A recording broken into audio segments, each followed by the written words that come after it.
Samuil 2. qism 1. bab. Saul o'lgandan keyin Davud Amaleklarni yengib, qaytib kelib, Ziqloq shahrida 2 kun turdi. 3. kuni Saulning bargohidan bir yosh yigit keldi.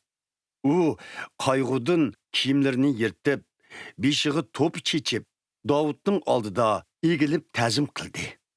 Davud uningdan: "Qayerdan kelding?" deb so'radi. "İsraillarning bargohidan qechib keldim" deb javob berdi u yigit. Davud yana: "Nem bo'ldi? Qani so'zla" dedi. "Lashkarlar jangohdan qechib ketishdi. Nurg'un kishilarimiz o'ltirildi. Saul bilan o'g'li Yonatanmi halok bo'ldi" dedi u. Davud bu xabarni elib kelgan yigitdan: "Saul bilan uning o'g'li Yonatanning o'lganligini sen qandoq bilding?" deb so'radi. Yigit: "U chaqda men dal Gilboa teg'ida edim. U yerda Saulning o'z naysisiga yo'linib turganligini ko'rdim.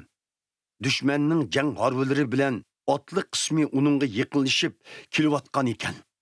U orqasiga burilib meni ko'rib chaqirdi. Men labay dedim.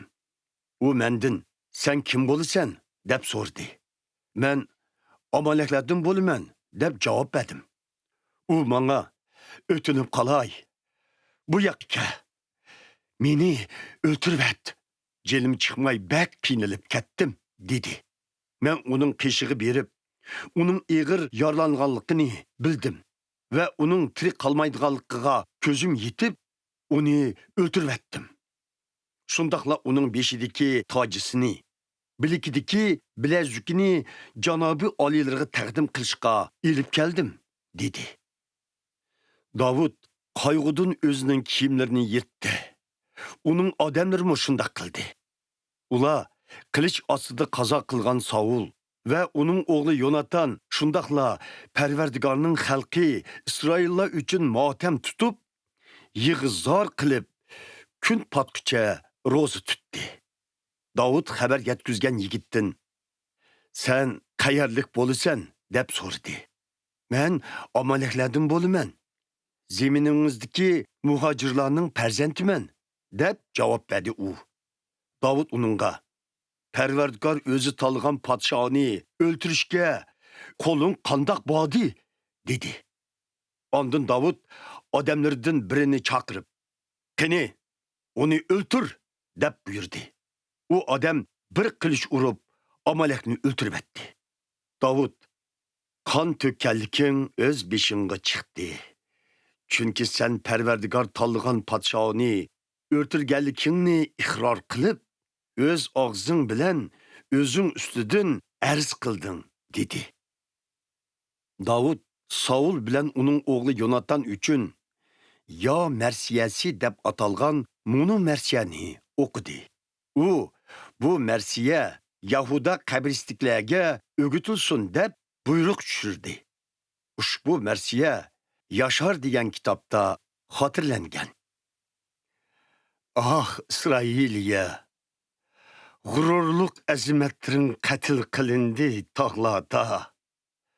U polvonlar yiqilgandu qandoqcha. E'lon qilmanglar buni Gat shahrida, bayon qilmanglar Ashkelon ko'chalarida. Xushal bo'lib ketmisun Filisyaliklarning ayollari, shodumonmi bo'lmusun xatnisizlarning qizlari. Ey Gilboa tog'lari, ustinglarga shabnam yoki yomg'ir tushmusun, yerlaringlardan hosul chiqmusun, chunki yeringlarda boturlarning qalqini bulg'andi. Saulning qalqini endilikda moy bilan emas, balki jangda o'ltirilganlarning qini boturlarning kinidiki moy bilan maylandi. Yonatanning o'qyasi quruq qaytmaydi. Saulning qilichimu g'alabisiz qaytib kelmaydi." Saul bilan Yonatan qadrdon va isil odamlar idi. Hayotidimu, o'limidimu bir-biridan ayrilmadi. Ular Bürküttün çakan idi, şırdın mı güçlük idi. Ey İsrailiye'nin kız ayalları, Saul üçün matem tutunla. O sizlerge tok kızıl renklik, kımmet bahalık kiyimlerini kiydirgen ve ulağının üstünü altından yasalgan zibu zinnetler bilen bizetkizgen. Baturla kandakçı yıkılgandu cengde. Yonatan kandakçı katil kılıngandu tağlada. Ey birodarim Yonatan, men sana matem tutay. Sen manı tolumu kadirdan idin. Acayip idi senin manı boğan muhabbetin. Artık idi hatta ayallanın muhabbetin mu? Palvalla yıkılgandu kandakçe. Cenk koralları yok boğandu kandakçe.